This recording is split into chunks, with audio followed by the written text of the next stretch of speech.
Good morning traders. आज है 22 मई and we made the loss 60 point का हम लोग का आज लॉस हुआ है। एक्चुअली ध्यान से देखिएगा तो समझ में आएगा आज लॉस होने का हम लोग का कोई लॉजिक ही नहीं है। ठीक है, मतलब आपको बताऊंगा, डिटेल में एक्सप्लेन करके बताऊंगा, थोड़ा सा समझिएगा तो समझ में आ जाएगा पूरा।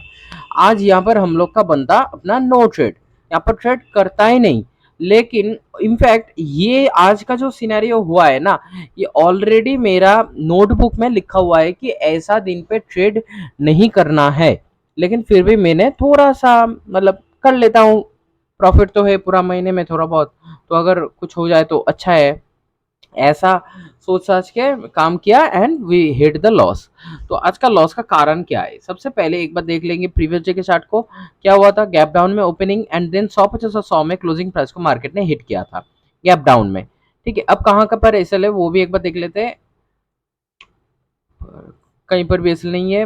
रिट्रेसमेंट रिट्रेसमेंट रिट्रेसमेंट यहाँ पर एक एसएल था, तो मार्केट यहाँ से नीचे की तरफ फॉल किया था, यहाँ पर एसएल था, तो मार्केट जब गैप अप में खुला तो यहाँ का एसएल को मार्केट ने क्लियर कर दिया। तो यहाँ पर क्लोजिंग प्राइस पे जो भी था वही क्लोजिंग प्राइस पे सिर्फ एसएल पेंडिंग था। ठीक है, मार्केट देखिए नीचे आया, नीचे आके इधर से ऊपर के साइड थोड़ा बहुत पुश लिया। ठीक है, क्लोजिंग प्राइस से पुश लिया, closing price and psychological level से। लेकिन ये चीज अगर थोड़ा बहुत और ऊपर से होता तो शायद हम लोग 100 को फॉलो करता हुआ ये सेलिंग को ही पकड़ लेते, अगर 60-70 पॉइंट का हम लोग को अच्छा खासा एक मोमेंटम गैप मिल जाता।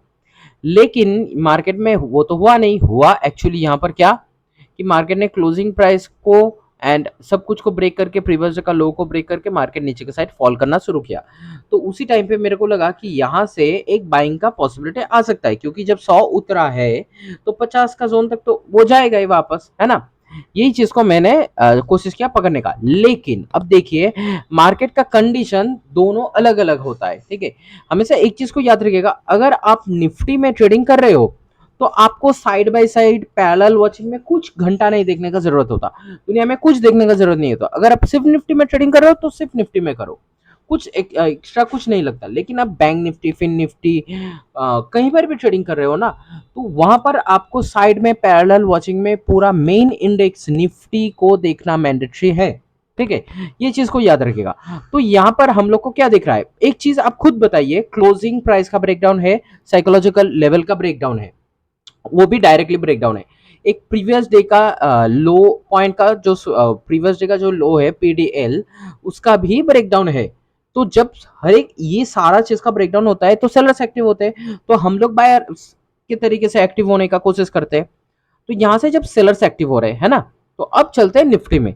निफ्टी में देखिए उसी टाइम पे मार्केट क्या सिनेरियो कर रहा था। मार्केट उस टाइम पे यहाँ पर ऊपर के साइड ट्रेड कर रहा था। ठीक है, किसके ऊपर, क्लोजिंग प्राइस के ऊपर एंड साइकोलॉजिकल लेवल के ऊपर।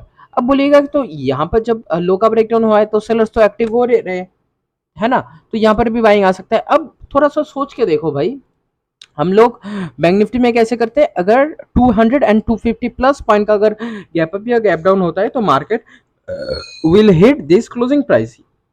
ये वाला लॉजिक हम लोग दिमाग में रख के काम करते हैं। अब देखिए यहाँ से मार्केट कितने का फॉल किया है, गैप अप में खुला है मार्केट, यहाँ पर भी गैप है ना, हाँ गैप अप, तो 70 पॉइंट का गैप अप में मार्केट खुला है। 70 मतलब बैंक निफ्टी ऑलमोस्ट 2.5 टाइम्स होता है, 70 इंटू 2.5 टाइम्स मतलब 175।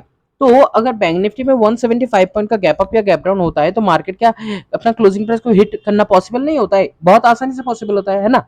तो इसीलिए market can hit this closing price, so इसीलिए यहाँ पर मार्केट ये वाला क्लोजिंग प्राइस को हिट कर सकता है। तो यहाँ पर जब हम लोग को दिख रहा है कि मार्केट यहाँ पर डाउन साइड में मूव दे सकते हैं, क्योंकि यहाँ पर मार्केट में एसएल है, लेकिन अपना निफ्टी बैंक निफ्टी में कहीं पर एसएल तो दिख नहीं रहा। लेकिन कौन कौन एक्टिव हुए जा रहा है वो हम लोग को दिख रहा है। मैं हमेशा बोलता हूँ कि अपना 3 क्वेश्चंस का आंसर चाहिए, किसको खाने के लिए जा रहे हैं, खाने जो जा रहे हैं तो कौन एक्टिव हो रहा है, और हर एक जगह पर हम लोग का सेटअप है कि नहीं। ठीक है, तो ये तीनों चीजों का क्वेश्चंस का आंसर ढूंढ के हम लोग काम करते हैं। अब यहाँ पर बहुत आसानी से यहाँ पर पॉसिबिलिटी दिख रहा था कि market can fall here, and in fact हम लोग जब एंट्री बनाए, कब एंट्री बनाए, बिल्कुल एंट्री बनाए 9:24 पे। तो 9:24 पे जब एंट्री बनाए तो यहाँ पर ऑलरेडी देखिए मार्केट अपना 0.5 पॉइंट्स का जोन में है। तब 100, 50 और 100 में कभी भी फॉल आ सकता है, क्योंकि market will hit this closing price. ये वाला लॉजिक है, ऊपर के साइड कुछ भी नहीं है। तो अब क्या ही बोले, तो मार्केट में देखिए दोनों जब दोनों अलग-अलग तरह जाने का कोशिश कर रहे हैं, तो वहाँ पर ट्रेडिंग नहीं करना चाहिए। ये ऑलरेडी मैंने बहुत बार बता के रखा हूँ, मैंने खुद को भी समझा के रखा हूँ, मेरा नोटबुक में भी लिखा हुआ है। लेकिन अब वही एक्सपीरियंस है ना, ज़्यादा एक्सपीरियंस आ गया, तो अब भुगतो, सही है। ज़्यादा एक्सपीरियंस का फल भुगत रहा हूँ, कोई बात नहीं, क्या ही कर सकते हैं, थोड़ा बहुत लॉस प्रॉफिट तो चलता रहता है। तो मार्केट जब ऑपोजिट साइड में मूव करने का कोशिश करे, तो प्लीज कृपया करके काम मत कीजिएगा। तो यहाँ से देखिए अब एक बाइंग का पॉसिबिलिटी आ सकता था, क्योंकि बहुत सारा स्विंग्स का ब्रेकडाउन है यहाँ पर, अपना क्लोजिंग प्राइस का एंड साइकोलॉजिकल लेवल का भी ब्रेकडाउन है। अब यहाँ से बाइंग का पॉसिबिलिटी था। अब क्या ही कर सकते हैं, कुछ कर नहीं सकते, जो हुआ सो हुआ। तो यहाँ पर कैसे, जब ऑलरेडी 150 के जोन पे पहुंच गया था, तो हम लोग यहाँ से 100 उतरा है, तो अब 50 जाएगा, ये वाला चीज कैसे प्रेडिक्ट कर सकते हैं? ये नहीं करना चाहिए था, लेकिन फिर भी मैंने थोड़ा सा रिस्क लिया था, अब लॉस हुआ, अब कुछ नहीं कर सकते। ठीक है, थैंक्स फॉर वॉचिंग, फिर मिलेंगे और एक वीडियो में।